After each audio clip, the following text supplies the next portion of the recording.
My first favorite thing about a BMW, the comfortability of daily driving. Like, check it out. It's all leather.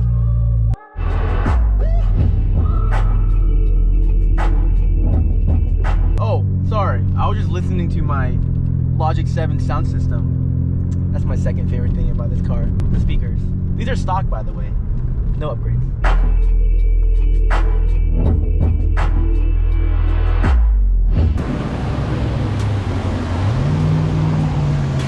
Cool car, what is it?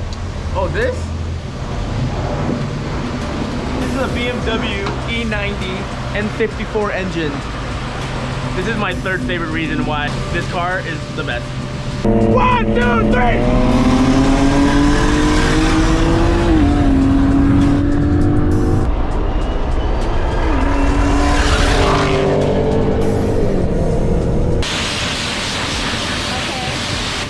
Oh, sorry, my Crocs are dirty.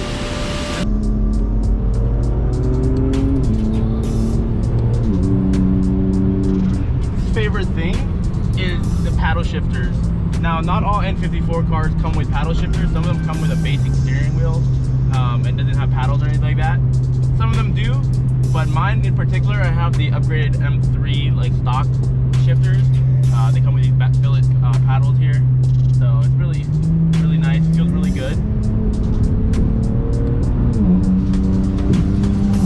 Makes a lot of difference in my opinion.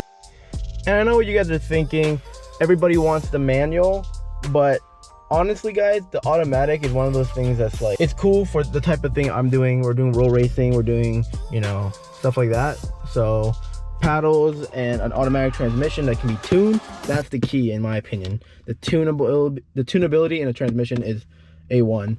The bonus thing that I want to give to you guys though is if you are looking for this car, my theory and my philosophy in this car and why I got the 4-door E90 version instead of E92 is that as the time goes on and people start realizing N54s are a good motor, which has been a while thing, like a thing that's for a while, right? N54 is a good motor, B58 is a good motor, and a lot of people can't afford the B58, so they just go and buy N54.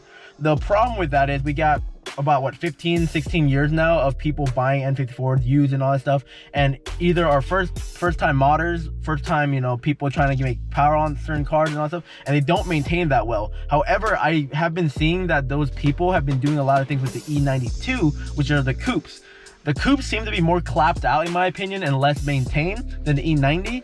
And the good thing about the E90 too is that a E90 335 has a lot of the same like features and stuff like that as a E90 328 or 325, or I think there's even a 330 version of these cars. I think, I'm not 100% sure, but basically anything that you see here, basically door cards, seats, this thing, this trim, this a shifter, whatever you see here, maybe not this, but you know, dash, probably about the same, all this stuff, anything you see that's inside most of the time and on the exterior too, like for example the fenders and stuff like that, you can get from like a 328, and it's the exact same fender, which can save a lot of money because you can go to pick and pull and get it, and they're just more you can, you know, what do you call it, there's more chances of you just being able to go it and just get it.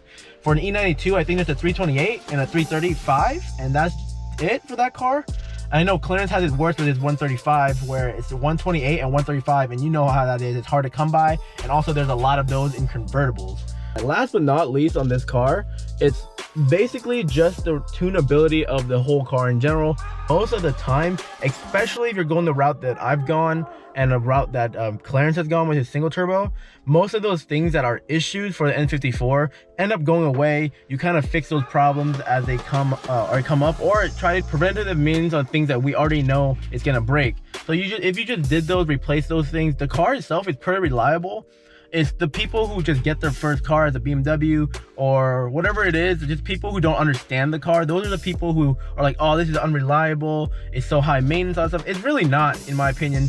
But that comes from somebody like me and someone like Clarence, and like I have some other friends that they come from the same mindset of these cars, as you basically just buy the car and you just gotta save up a bunch of money to where like you gotta replace certain things. One of those things being the turbo, and some of those things being the gaskets, all that stuff. All that preventative maintenance is like makes the car reliable. And in my opinion, this car is super reliable, super good daily driver.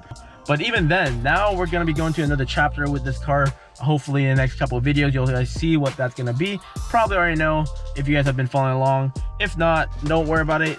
Just tune in when we do drop that video. It's gonna be a banger for sure. This car is gonna go from being just a nice daily driver to being a full-on roll car and stuff like that. So yeah, if you guys like this video, please hit that subscribe button, like the video. I've been doing a lot of shorts lately, so if you guys been checking those out, thank you as well. Or if you came from those, thank you. I appreciate that. And yeah, without further ado, just see you guys next time. Let me know if you guys have any questions about like anything like regarding the BMW N54 motors and E90 in particular.